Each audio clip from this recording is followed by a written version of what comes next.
Chris, thanks for coming in today. I appreciate you letting us talk to you about things and your military and life. And first of all, give me your real name. Christopher Columbus Duty. Christopher Columbus Duty. Yes, sir. I was the youngest of 10 children, and Mom and Dad really thought they discovered something, but as you can see, it's wishful thinking. Okay, right. And when is your date of birth? 20 August 1951. Where do you currently live? I live here in Portsmouth on Shawnee Road. Okay. Where did you live before then? 522 in Wheelersburg. Okay, still in Sauter County though? Yes, sir. Okay. Now, the library likes for us to get a little family tree. What are your parents' names? What are your mom and dad? What were their names? My father's name was Keenis Duty, did not have a middle name, and my mother's name was Eliza Baldridge Duty. She did not have a middle name either. Okay. Now, what was her maiden name?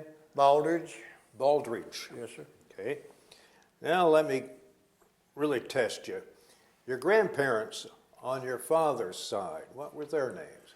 James A. Duty and Anna B. Perky Duty. What was her maiden name? Perky. Pretty. Okay.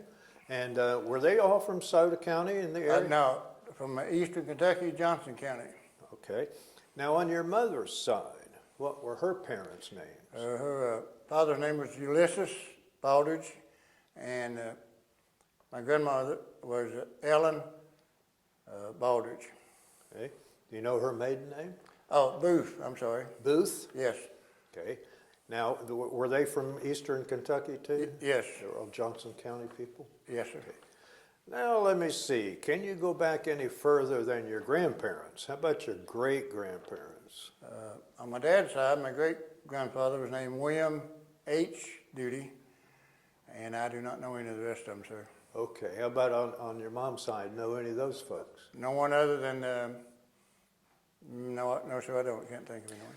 Has anybody, you say you have a lot of siblings. Yes, sir. Has anybody in the family researched your heritage or ancestry or anything? Not that I know of, no, sir. Then where did you go to school? Went to Johnson County Meade Memorial, and then when they built a new high school, I graduated from Johnson Central High School in Paintsville. Okay. So you're a Kentucky boy too? Yes, don't say that very loud, please. Yes. That's okay. We don't have anything. Now, so you had a lot of siblings, a lot of brothers and sisters. Yes, sir. How many? 10? Well, I had 6 sisters and 3 brothers. Okay. You were number 10? I was number 10, yes, sir. My wife was 9 out of 11, Oh, okay. so she was down there too. Yeah, I understand that. So now, what kind of work did your dad do? He was a coal miner. He was a coal miner. Yes, sir. And Mom was a stay-at-home mom, of course, with that many children. Oh, yeah. You got to stay at home. And so then after you graduated from high school, you graduated from high school, right? Yes, sir. While you were in high school, did you have any odd jobs or did you do anything, work anywhere? Just agriculture. Dad and I had a greenhouse and an acre of strawberries, so that kept us pretty busy. Okay. Did you sell strawberries? Yes, sir, we did. And he was a coal miner too? Yes. Of course, you had a lot of help around the house, you know. Yes, sir. And they had chores to do. Better believe it, I bet. So then after high school, when did you graduate from high school? 1969, May of 1969. Okay. What did you do then? I went to the University of Kentucky in June and took some summer courses and stayed there until October of 1969. Then I entered the U.S. Army. Did you join? Yes, sir, I did. Okay. Now, when you joined the Army, what did your folks think about that? Dad didn't mind, but Mom was a little upset because I didn't know where I may end up at. Yeah. And were any of your brothers and sisters in the service? Yes, my 2 older brothers, Ralph and Freddie. Ralph is deceased, but Freddie still lives in Oklahoma. He retired from the service. Did he? The Army? Yes, Okay. 22 years. Okay. Now, how about any of your sisters? Were they in the Army? No, sir, they were not. Or anything like that, yeah. Where did you go to your basic training? Fort Knox, Kentucky, D11 Port. I was stationed there too. I fought the Vietnam War from behind a desk there. So how long were you in the Army? The first time, almost 3 years, and then the second time, 5 years. So you got out one time and re-enlisted then again? Yes, sir. I realized perhaps I only wasn't as bad as working on the outside sometimes. Okay. So in '69, now that was during the Vietnam War. Yes, sir. Where did you end up? I ended up at Pahakaloa training area in Hilo, Hawaii. What was your MOS? What did you do? A 91B40, I was a medical specialist. Medical specialist? Yes, sir. Okay. I went to AIT in Fort Sam, Houston, Texas. Fort Sam, Houston, Fort Sam. So how long was was that 8 weeks or how long was The that? basic was 8 weeks and the AIT was 16 weeks. 16 weeks? Yes, sir. Okay. Now after that, or in between your basic and your AIT, that's advanced individual training. Yes, sir. Did you go home any? Did you have some leave? I did. Christmas of '69, I got to go home for 5 days. Okay. I bet your folks and everybody glad to see you, weren't they? Very glad. So you were home for 5 days for Christmas, and then you end up in Fort Sam? Yes, sir. Okay. How'd you get to Fort Sam? Did you take a train, take a bus, fly? Bus. I'd never been on a plane in my life before, so I took a bus. Okay, so you took a bus. Yes, sir. And that was courtesy of the Army. That's correct. Put you all on a bus and sent you down to Fort Sam, San Antonio. Yes, sir. They say bye to you, and that's all they say. Yeah. Now, when you're in, what was that like? Your 16 weeks of training there. That was a little different from your basic, wasn't it? Yes, sir. A lot of medical training and a lot of field and hospital training. Okay. We spent 5 weeks in the field, different field operations for medical, and then we spent some time in the hospital learning how to work in the hospitals. Were you married then? No, sir. What was your rank? When I left there, I was an E4. E4? Yes, sir. Okay. What does a single enlisted soldier do on his spare time? Down in San Antonio, Texas is a beautiful city. Yeah. Yeah, when you get a pass, or a weekend pass, you go down, of course, you get your hotel room and little alcoholic beverages, and ride up and down the beautiful river that goes up through the middle of San Antonio. Yeah, okay. Yeah. Did you go to the Alamo? Yes, sir. Did you go to Mexico? I did not. Some of my friends did, but I didn't get a weekend pass that weekend. Oh, okay. That weekend you had duty. Yes, that's exactly right. So to speak. Okay, now you finish your AIT. Yes, sir. And now, where are you headed now? I'm headed to Hawaii, Tripler Army Medical Center in Honolulu, Hawaii. Okay. Now, in between that, did you get some leave home? Yes, sir. I got to spend 32 days at home. 32 days. That's Yes, pretty good. Yes, yeah, sir. Okay. So this time you're going to get on a plane. Yes, sir. And now this is the first time you ever flew. Yes, sir. Where'd they hook you up in Huntington? No, Lexington, Kentucky, Lexington. to San Francisco. Okay, so San Francisco, and now, how long were you in San Francisco? Oh, well, we got off the plane in San Francisco, and they had a bus to take us over to Fort Ord, California, in Oakland. And I was over about 7 days, so they decided where they wanted to send me. Okay, all right. So now you're going to fly. You didn't take a boat, did you, to Hawaii? No, sir, I did not. You're going to fly. Yes, sir. Okay. Well, what was that like in Hawaii? I mean, I imagine I have my image of it, but what was that like? Well, when I first got there, of course, I was a kid, and very expensive for an army, you know. But beautiful, beautiful. It might be raining, and 10 minutes later, it'd be 80 degrees. Oh, okay. And always something to do, even if you just walk down to the beach. And Triple Army Medical Center at that time was receiving a lot of wounded from Vietnam. I see. It's a very busy place. You were pretty busy there. Yes, sir. Okay. How long were you in Hawaii? I was in there for 2 years, but I got transferred from Triple Army Medical Center. They sent me over to the large island of Hawaii, a training area. I was a medic over there in PTA Pahakaloa training area. We had different infantry units would come over and spend 2 weeks and train in the lava rock. So there's only 32 of us permanent party over there. Okay. So it was, I had it pretty easy. All I had to do inventory previous and then inventory post when they left. Okay. Well, in Hawaii, were you there about 2 years, you said? Yes, sir. Okay. Then what, where did you go? Then I got discharged April the 1st, 1972. Okay. And like I said, I went back in April 24th, 1972, went to Fort Knox, Kentucky, the Mobile Army Surgical Hospital, and stayed there till October, and then the whole hospital unit and everything moved to Fort Lee, Virginia. And I was there about 2 years. Now, in between your discharge and your re-enlistment, how long was that? 23 days. 23 days. So you went home and you told your folks, I think I'll go back in the Army. You know, Yeah. back in eastern Kentucky, there wasn't a lot of jobs unless you wanted to work in the coal mines back then. Right. And I thought, well, perhaps the Army won't be a bad place. I talked to my brother, Freddie, that retired from the Army. He was in at that time. And he said that once you just retire from the Army and your education be paid for, et cetera, et cetera. So I thought, it don't sound too bad. Who was your brother? Was that Freddie? Freddie, he's the second oldest. Did he go to Vietnam? No, sir, he didn't. He went to Korea. He was in the Korean War. He was in the Korean War. Yes, sir. Okay. So now you end up back at Fort Knox. Yes, sir. You're in a mobile medical unit, Yes, sir.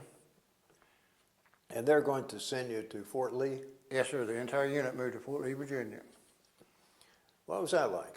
It was nice. It was when we was in the field on the mobile surgical unit. It's kind of hectic, but when you wasn't in the field, all we did every day was go get down and make sure the equipment was up to par. And then about every 6 weeks, we'd spend 2 weeks working in the hospital there at Fort Lee. Okay. So everybody rotated. You didn't have the same job all the time. Did you get married when you were in the Army or out? I got married when I was in the Army, but that was later after that. I got married in 1976. 72. Okay. Well, how long was this second enlistment in Army? From April 24th to May 31st, 1977. 1970. 5 years. 5 years in. Okay. Well, why did you decide to get out after that second enlistment? Well, Judy and I got married in November of 1976, and I got orders to go to Germany, non-command sponsor, which means I couldn't take her with me. Oh. And so my enlistment was coming up pretty soon, so I just went by myself. So, I got married to spend time with my wife. I didn't get married to be separated from her. Right. Yeah. So I went ahead and got honorable discharge. So then, when did you get married? November 1976. Did you have any children? Yes, sir, we did. One son and one daughter. Okay. And then where did you settle down with your family? Here in Sauter County. In Sauter. What brought you to Sauter County? You're from Kentucky, then. My wife is from Sauterville. Oh, okay. Her name is Judith Holland. What was her maiden name? Holland. Holland? Yes. Her father was, her father and both brothers, his two brothers were in World War II Oh, okay. in Normandy. Are any of them still living? No, sir, they are not. So she was from Sauterville. Yes, sir. She brought you back Yes, back sir. home to her home. Yes, sir. After you got out, what did you do? What was your occupation? I got hired as a brakeman conductor on a C&O railroad out of Russell, Kentucky in 1977, and got laid off in 1984, and I got a job at the correctional institution in Chillicothe as a prison guard. Okay. And worked there 2 years, and I thought, this is not for me. So I came down and hired on the Norfolk Southern Railroad. And I worked there until I retired in 2014 as a locomotive engineer. And you've been retired ever since? Ever since 2014, yes, sir. Now, did you like the Army? Yes, sir, I did, except for the last time when they sent me to Germany, non-command sponsor. Okay. How long were you in Germany? I went in January and got out in May, so 5 months. Just a few months then? Yes, they tried to get me to extend or re-enlist, and I said, no, I don't want to do it without my wife being available. And they wouldn't take her over there? No, sir. What was the reason for that? I was stationed on the French border in a medical unit, and they said it was they didn't have any spouses in that area. Okay. So you were in Germany near what border? The French? French border in Karlsruhe, Germany. Okay. Is that pretty country over there? It is. Okay. Now, during this time, Mr. McHenry, before I went to Germany, I left Fort Lee, Virginia. I went to South Korea. I spent 13 months in South Korea. South Korea. What was that like? Cold. Cold? My son was in South Korea too. I think he. I was in the 1st and 31st Infantry, 2nd Infantry Division. Uh-huh. And I was in Camp Graves, the only unit north of the Jim River, as a medic. And we would get sent to Panmunjom John every 4 weeks. They rotated, so somebody. Panmunjom John was just nothing but political. I mean, you had to be spit, shine, and polish all the time. Right. But it wasn't bad. I survived.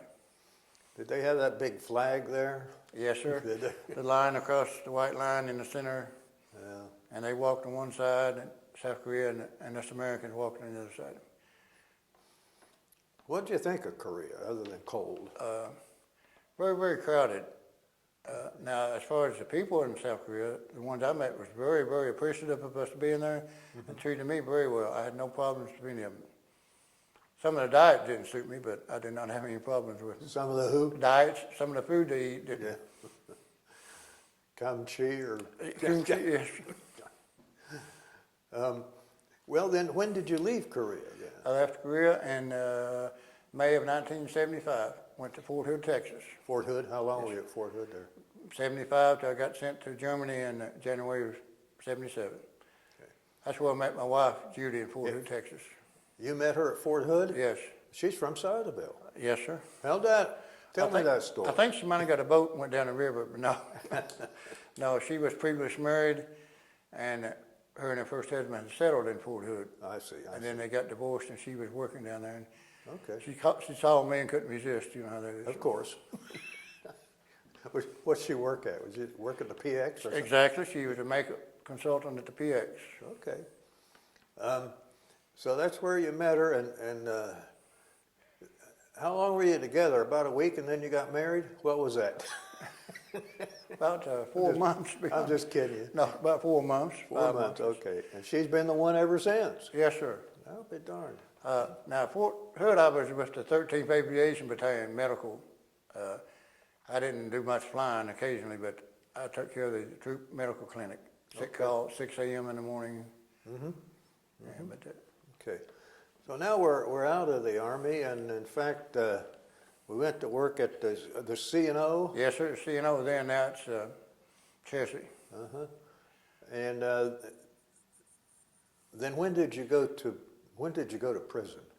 In 1986. That was Chillicothe, CCI Yes, up there. yes, sir. That's correct. Okay. Now, when were your kids born? Our son was born. He was my stepson, but we never used that word. Okay. He was born in 1970. His name was Christopher. Uh-huh. He died in April of 2012 as an accidental shooting. Oh my goodness. And we still have one daughter. Our daughter Angie was born March the 20th, 1978. Does she have children? She does. She has 4. Total, we have 2 grandsons and 5 granddaughters. 5 granddaughters. Okay. That must be a pretty good Thanksgiving dinner when you have them all there. There's not a lot of leftovers, I can tell you that, sir. Well, do you have any souvenirs from the Army? Do you still have your uniform? No, sir. I do have a fatigue jacket and several hats and several pictures I tried to find to bring and show you, but I could not find them. Couldn't find them? But I made, for my youngest grandson, I made up a little cardboard. I put my rank stripes on it and different ribbons. And he's got it in his room at home. How old is he? He's 10 now, sir. He's 10. Does he want to go in the Army too, like Grandpa? Well, he thinks he's going to play professional football, but we'll see. We'll see. So now, when you got out, did you belong to any? Did you go into the reserves or anything? No, sir, I did not. Did you join any veterans groups like American Legion? Yes, sir. I joined and I still belong to Post 23. 23 down here in Yes, sir. in Portsmouth. Yes, sir. Okay. While you were in the Army, Did you ever meet any famous people, you know, like they would have a USO show? And The Wonder Woman, the lady that plays Wonder Woman. you met Wonder Woman? Yes. I couldn't get very close to her, but believe me, sir, I tried. No, I tried to, yeah. Yes. But she was in Hawaii. They were having a show, and All right. so she couldn't sing very good, but who cared about her singing, you know? Okay. Would you recommend the Army or the service to young people? Yes, sir. I'd recommend any young man graduating from high school that does not have plans to attend college to go in the service for at least 2 years, because it'll definitely change you from a country boy to a military man. Okay. Chris, you have anything else you'd like to say, you'd like to talk about? The worst medical issue I've ever seen in my life was when I was at Triple Army Medical Center in Hawaii. I was sent out on a call, and you remember the MG midgets first came out, the little convertibles? Yeah. One of those went underneath a tractor trailer, Oh, my goodness. and of course decapitated the driver. That's the worst thing I've ever seen in all my life. Oh, my gosh. Yeah. And you were also dealing with these boys coming back from Vietnam. Very PTSD. We didn't realize what it was back then, but Yeah. yes, It's pretty easy to tell something was wrong with it. yes. And then, like I was telling you earlier, when we arrived at San Francisco to go to Fort Ord to get discharged, they were having an anti-Vietnam protest. Oh. And they threw water on us, and I got spit on. And You did? I did. I wasn't even in Vietnam, but I understand they had the right to do that, but I don't think they had the right to spit on me. Yeah. Anything else you'd like to talk about? No, sir, I've talked enough. Appreciate you coming in. Thank you, sir. I do appreciate it. All right. We'll see you later then. Let's All see right, here. sir. Thank you.